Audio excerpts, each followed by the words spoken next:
Assalamualaikum warahmatullahi wabarakatuh.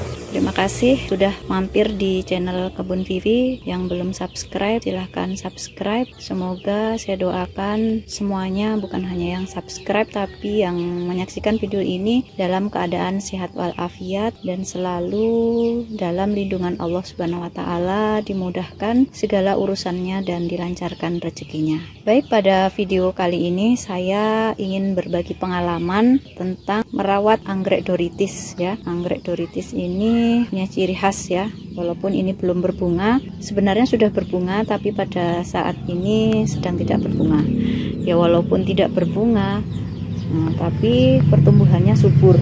Jadi seringkali kita menginginkan bunga anggrek kita itu segera berbunga gitu, tapi kita tidak mau merawatnya. Jadi salah satu faktor yang menyebabkan bunga itu atau tanaman cepat berbunga itu adalah ketika dia sudah mencapai pertumbuhan optimum ya, dari proses pertumbuhan vegetatifnya. Jika sudah maksimum proses pertumbuhan vegetatifnya, itu dia akan berbunga ya. Proses pertumbuhan vegetatif itu ketika akar, batang, dan daun bisa tumbuh dengan sehat. Kalau akar daun tidak tumbuh sehat, bagaimana dia bisa berbunga? Tapi memang biasanya ada kecenderungan, biasanya bunga yang kondisi stres, salah satu yang menyebabkan bunga atau tanaman cepat berbunga itu bisa kondisi stres. Makanya biasanya tanamannya kurus gitu kan, tapi kok bunga gitu kan. Jadi kondisi stres itu menyebabkan bunga. Namun kondisi yang seperti itu kan kurang bagus ya dalam pertumbuhan tanaman. Jadi kalau udah tanamannya bagus, akar, batang sehat, kemudian berbunga, nah itu tentunya yang kita harapkan. Nah, jadi sebelum kita menginginkan tanaman kita berbunga dengan maksimal, maka kita harus merawatnya dengan maksimal supaya dia juga akan berbunga maksimal ya. Jadi bagaimana saya merawat doritis ini? Pertama dari potnya itu di sini saya menggunakan pot plastik ya, pot plastik. Karena memang di sini sangat sulit untuk mendapatkan pot dari tanah liat. Jadi saya tetap menggunakan pot plastik. Nah, tapi di sini pot plastiknya dilubangi, supaya sirkulasi udara dapat terjadi dengan baik ya. Ini juga, cuma yang satunya ini belum dilubangi ya. Yang ini belum dilubangi tapi ternyata juga masih bisa ya. Kemudian untuk penempatan, jadi tempat itu sangat berpengaruh ya terhadap pertumbuhan tanaman anggrek. Jadi saya menempatkan tanaman anggrek ini dalam greenhouse dengan atap plastik UV. Kemudian karena di sini terlalu panas sehingga saya di bawahnya plastik UV saya beri paranet ya. Jadi kalau mau dilihat boleh nih ya. Jadi ini kami hanya sementara menggunakan di samping rumah.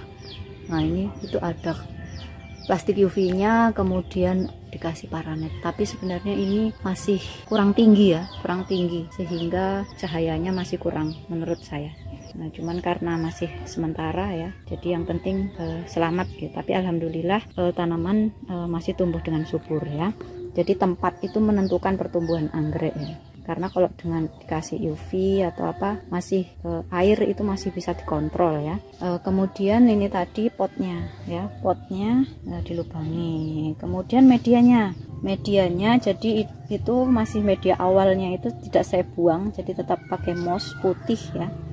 Jadi langsung saya masukkan ke pot besar ya, di repotting waktu itu. Kemudian sisa dari pot yang masih kosong itu saya penuhi dengan arangnya juga. Saya tidak menemukan atau sulit menemukan arang khusus untuk anggrek. Sebenarnya saya baru sadar itu ketika teman saya bertanya bisa nggak ya kalau nanam anggrek pakai arang sate yang untuk bakar sate gitu kan. Saya jadi teringat gitu, punya saya ternyata menggunakan arang untuk membakar sate gitu kan, karena waktu di sini dapatnya arangnya ini gitu. Tapi ternyata justru akarnya sehat-sehat gitu.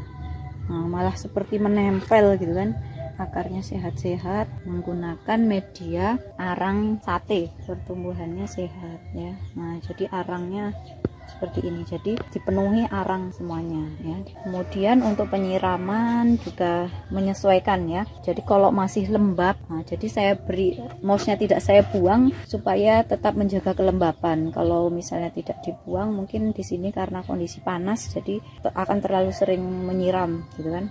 Sehingga mouse-nya tidak saya buang, tapi saya penuhi dengan arang ini. Kemudian penyiraman jadi bisa 3 hari baru saya siram. Kalau kondisi itu bahkan bisa, kalau kondisi sering hujan itu sampai 1 minggu tidak disiram ya. Jadi penyiraman itu tergantung medianya ya. Kalau medianya masih lembab tidak perlu disiram, jadi tidak harus pagi dan sore. Kemudian pemupukan, nah pemupukan seperti biasa pakai NPK, itu seminggu 1 kali. Kemudian disiram dengan cucian air beras ya. Kemudian sama disemprot fungisida ya, bisa 1 minggu sekali. Jadi tergantung ya. Jadi kadang kita itu memberi pemupukan atau penyemprotan atau apa itu tidak harus berpatokan dengan waktu ya. Misalnya harus seminggu sekali, seminggu 2 kali gitu, atau menyiramnya 1 hari.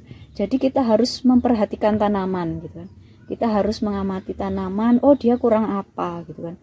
Kalau misalnya kok kayaknya dia kekurangan air, itu kan terlihat akan layu gitu kan. Nah, maka kita siram seperti itu. Kemudian oh ternyata baru seminggu disemprot fungisida misalnya, oh ada jamur gitu. Jadi tidak hanya sekedar jadwal gitu ya, waktu-waktu, tapi kita harus mengamati tanaman itu sendiri gitu kan. Dia butuh apa gitu kan. Kalau misalnya memang butuh disiram ya disiram gitu. Kalau butuh fungisida gitu. Jadi tidak harus nunggu berapa kali nyiramnya, berapa minggu sekali semprot ini gitu. Kalau misalnya memang kadang mungkin seminggu 1 kali, tapi ternyata sudah ada jamur gitu kan. Nah, maka kita harus segera menyemprotnya itu ya. Nah, seperti itu. Jadi kita memang harus melihat tanaman itu juga istilahnya mengenali tanaman gitu kan. Pertumbuhannya bagaimana. Oh, kalau sudah akarnya sudah oke ya sudah oke gitu. Pertumbuhannya sudah bagus, maka kita bisa menyesuaikan ya. Nah, ini anggrek kami, anggrek Doritis bisa tumbuh dengan maksimal ya. Kalau sudah pertumbuhan vegetatifnya sudah maksimal, insya Allah untuk berbunga itu bisa secepatnya ya. Jadi ini sekarang dalam kondisi sedang tidak berbunga, tapi pertumbuhan vegetatifnya atau akar, batang, daun itu kan organ vegetatif. Jadi ini namanya pertumbuhan vegetatif. Tapi kalau sudah muncul bunga itu organ generatif. Nah, jadi itu namanya pertumbuhan generatif. Dan pupuk yang digunakan itu berbeda ya. Kalau untuk pertumbuhan vegetatif itu lebih banyak di NPK-nya, tapi kalau untuk merangsang pertumbuhan bunga itu dibanyakin di kaliumnya ya. Nah, bisa juga ditambah dengan hormon ya. Mungkin ini yang bisa saya bagikan terkait dengan pengalaman saya dalam merawat anggrek Doritis sehingga tumbuh subur dan harapannya cepat berbunga. Semoga bisa memberi manfaat. Saya akhiri, wabillahi taufik wal hidayah. Assalamualaikum warahmatullahi wabarakatuh.